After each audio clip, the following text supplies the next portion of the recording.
Good morning, good afternoon, and good evening, everybody, whatever part of the world you're currently listening and watching our video blog and podcast. My name is Al Mina with the Face Economics podcast, which is the realization of the social media platform in economic development worldwide.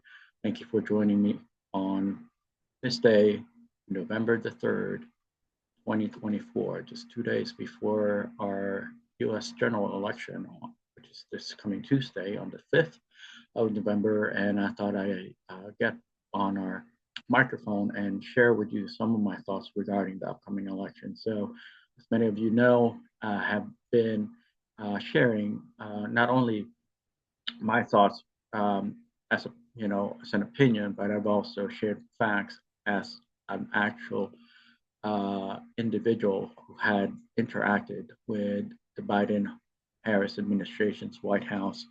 I've actually been engaged with the internal management of the White House via my case, my own personal case as a former US Peace Corps volunteer.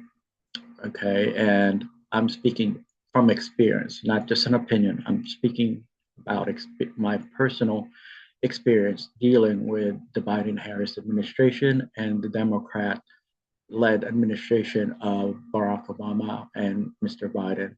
So it's not just an opinion per se regarding what I've experienced and what I'm about to tell you. I can actually provide the link to the case, the actual case that I've endorsed and requested for the White House to manage and render assistance, aid, and justice up until to this day. It is now 2024, the year 2024. Okay, and I've actually reached out to the White House back the first month that Biden-Harris administration was put in office in 2021, and till to this day, the overall management capacity of the Biden-Harris administration is non-existent. They have no managerial skills, acumen, or any form of management background. Okay, folks, this is basically off of my own experience. I'm talking about, the case that I've shared with them 3 years ago, going into 4 years now. And so I know there's a lot of talking heads out there, trying to sling all sorts of mud from both parties. But as an former independent U.S. Senate candidate myself, I'm talking, about basically my own personal experience with the Biden-Harris administration's White House. They sent me a letter saying that they have reviewed my case and that they were going to provide assistance and relief as well as justice pertaining to my case in itself. Back in 2022, I actually received a letter, and I posted that letter on my Face Economics WordPress Braveheart website, where y'all can see at the bottom link of this podcast and video blog that I'm going to be sharing. So, and even some of the documentation that was provided to me by the U.S. Department of Housing and Urban Development, Equal Opportunity Employment Commission, as well as HUD's EEOC department. Okay, so all that's been provided on that website that I'm going to share the link to you guys. Okay, for your own satisfaction, for you to review and reflect on. Okay, folks. So regarding managerial skills, it's non-existent within the Democratic Party. It's non-existent in the Biden-Harris White House.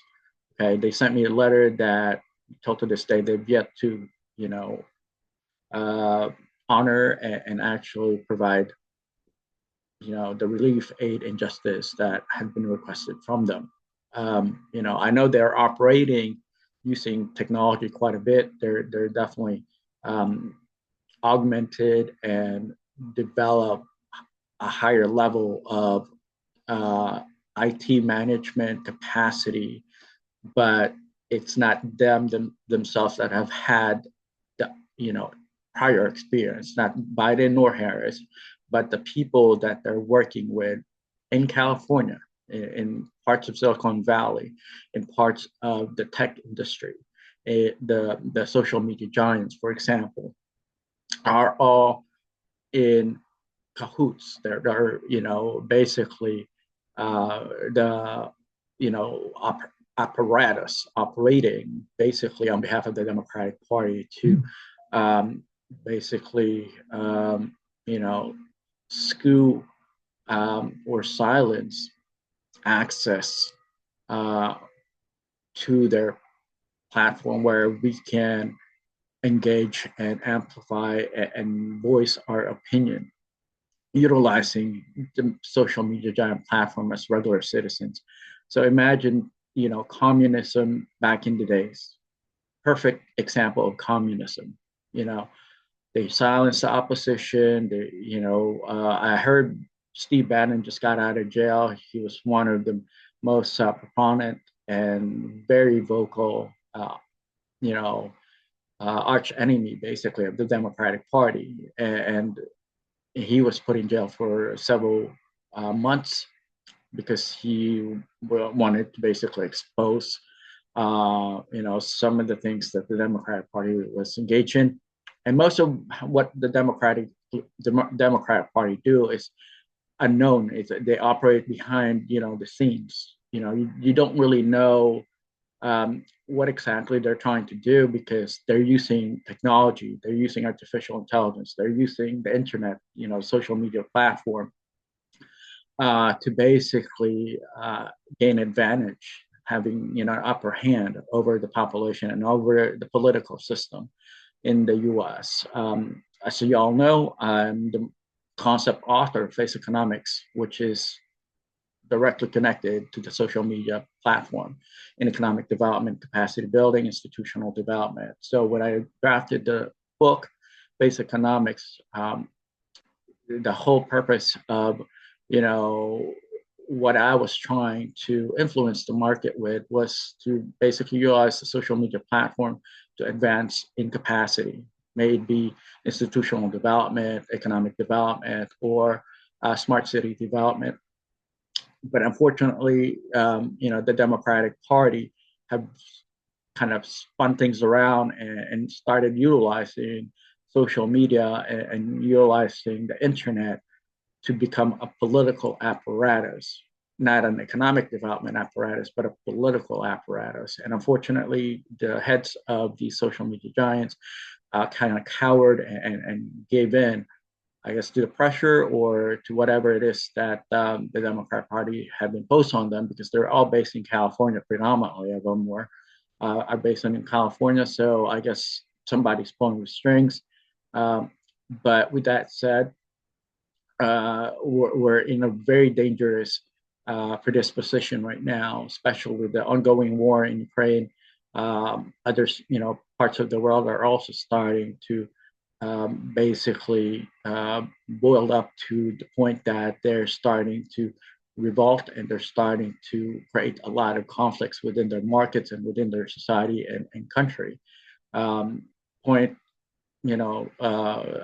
just an example, for example, in the Republic of Moldova per se, they just had an election, and a lot of the internal opposition for their government joining the European Union was fairly silenced by the elites, the political elites in the Republic of Moldova, so a really tiny country in Eastern Europe. Okay, and it's similar thing is starting to happen in the U.S. now. A lot of the tactics, modus operandi, and overall exercises that were utilized by various regimes, especially rogue, nefarious, evil regimes around the world. In terms of silencing the opposition, putting political opponents in jail,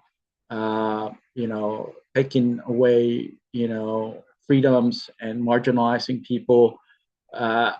I mean, it's scary. The reason I find it scary is because I've actually seen those things when I was overseas. Okay, I travel the world. I, review certain conditions in capacity building and economic development and market development, and I try to key in on issues that would impede that kind of development, that would impede progress within a marketplace. And most of the time, destabilizing the government would be a great way to basically ruin a country, ruin a market. And it's happening today in the US. Our freedoms, our rights, our overall values have been basically watered down by the Democrats. They basically, reduce our freedoms and rights. Even my case, for example, my personal case, so US, Peace Corps volunteer, right? I mean, I wasn't even making that much money. Like, I was making less than $200 per month serving my country, as opposed to, some of these Democrat politicians that are making hundreds of thousands per year on their jobs as politicians. Okay. So I'm not talking about just, my personal opinion. I'm talking about my personal experience, right? So, yeah, with this said, folks, my name is Al Mina. I'm the concept author of Face Economics, as well as the series Face Economics, People Power, Face Economics, The World Reset. Um, and it's a trilogy of how the markets and various systems of economic development and political agendas have kind of transitioned into a very problematic, you know, um, environment for most of us here in America. I don't know how often you guys listen to conservative, talk shows or liberal talk shows, but I'm neither one of them. I'm more in the middle as an independent source, as an independent candidate, because I'm not just talking about my political opinion. I'm actually talking about my personal experiences. Okay, I started in Virginia politics when I was in high school. Actually, I was selected by Project Discovery, that was sponsored under the staff organization of Nicole State, Norfolk, Virginia, and we would go basically to Richmond, our state capital, and basically shadow various politicians there. So that was when I was back in high school. And then after high school, I ended up going to a very conservative Christian college, Liberty University in Lynchburg, Virginia, where I was exposed to, a good chunk of conservatism, very, traditional American conservative values. Um, when I was studying at Liberty University, where our chancellor was Dr. Jerry Falwell. So I've been exposed to both sides. I've supported both Democratic and Republican Party politicians, maybe presidential candidate to, mayor's office, city council candidate. So that's my background. And I'm coming to you today as an independent candidate, U.S. Senate candidate, former U.S. Senate independent candidate, to talk how I have basically experienced, what it is that I'm trying to influence you with. Basically, I've seen the remnants of communism in Eastern Europe, okay, as a former US Peace Corps volunteer in Eastern Europe. I've also seen, coup d'etats, in the Philippines. I've, come across a lot of people that have opposed their government growing up.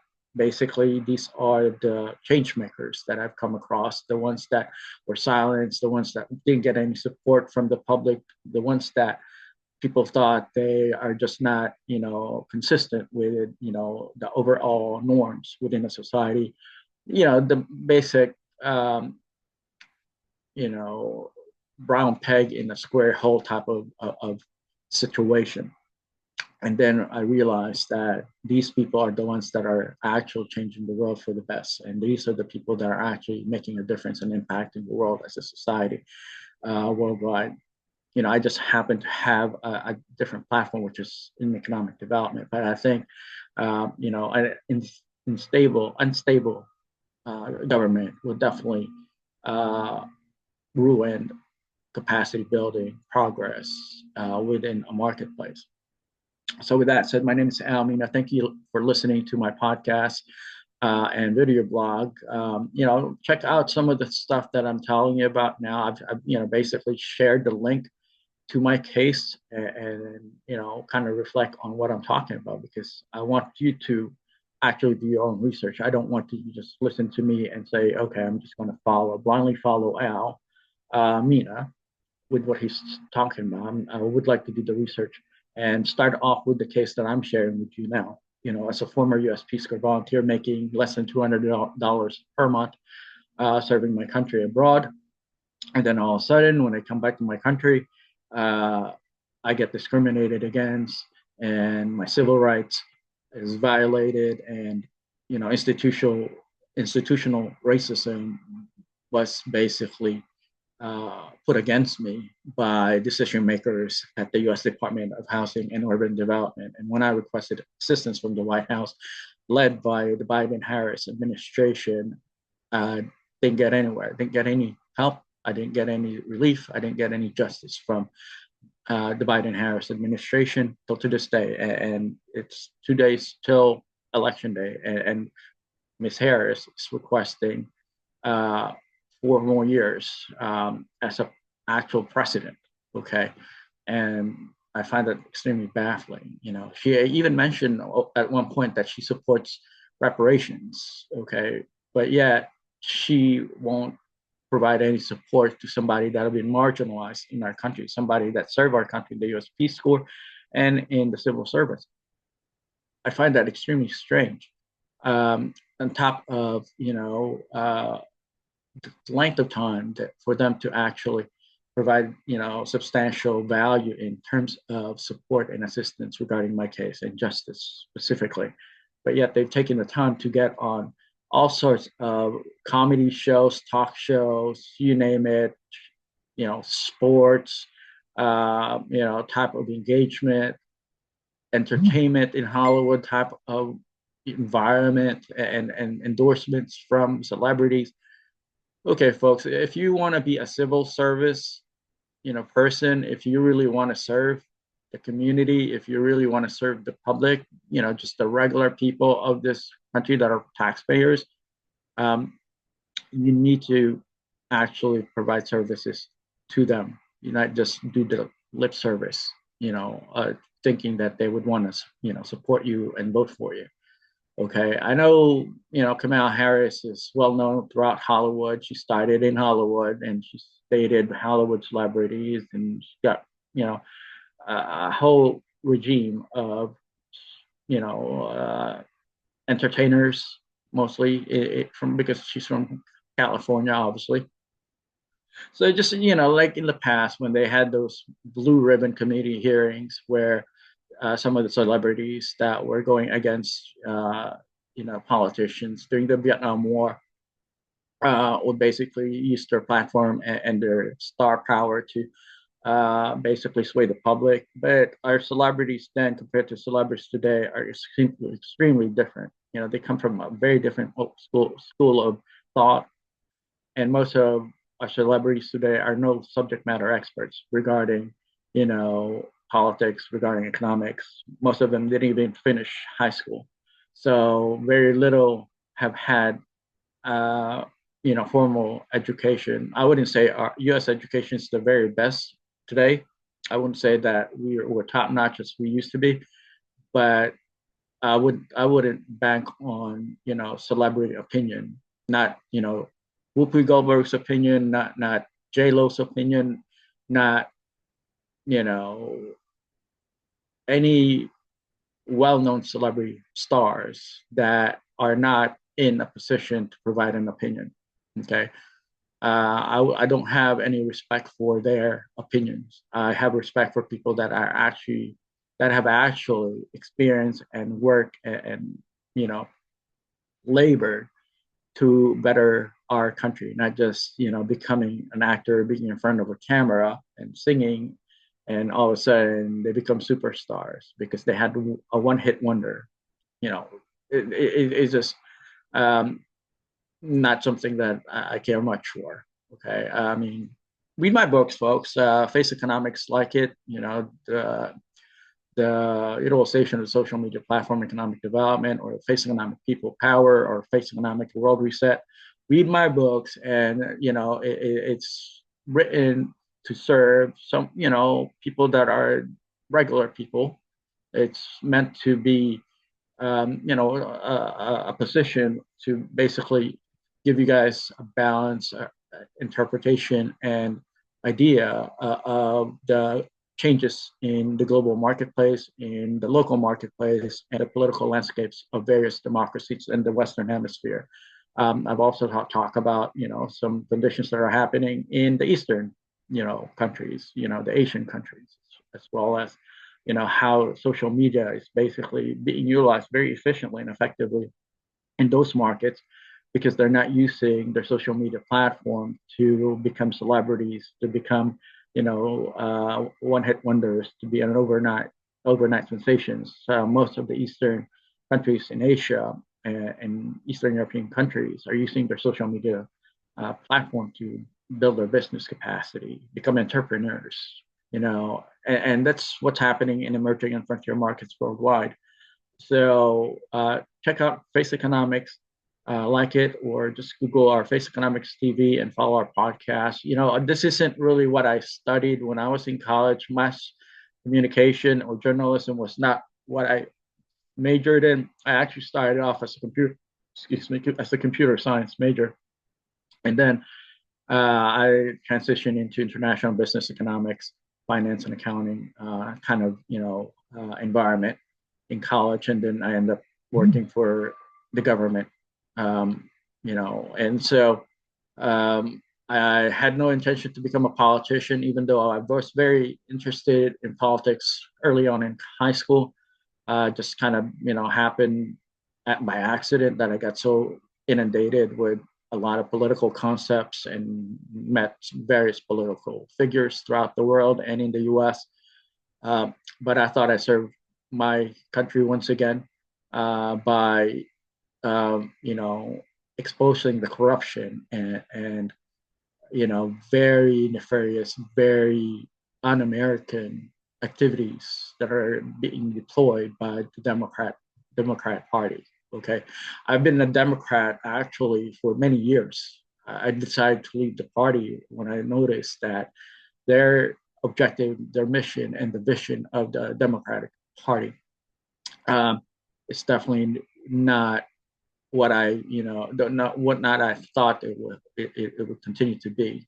It really diversified a lot of its agenda to become very isolationist in many ways and very similar to those of the tyrant, communist, authoritarian, oligarchy, regimes, you name it, all the rogue countries that we used to go against, that we fought in World War II and World War I against, we're slowly becoming those countries. That's extremely troubling, folks. And as I said, I didn't want to become a politician, but it feels as if I have to, say something as an author, as an American, as a former U.S. Peace Corps volunteer, and as a former civil servant in the federal government. I feel that it is my duty as a civil, it is my civic duty to share my thoughts with the public and warn the public and the world of the ramification and the potential destructive nature of what could happen if Kamala Harris were to take office as a president come November 5th. Okay, folks. I have seen their managerial skills. It's non-existent. As I said, I shared my case with them 3 years ago, 2021. Didn't get any response until 2022. Until to this day, nothing has been done. Okay. I mean, you can see the letter that they sent to me. Okay. On the link at the bottom section of this podcast and video blog.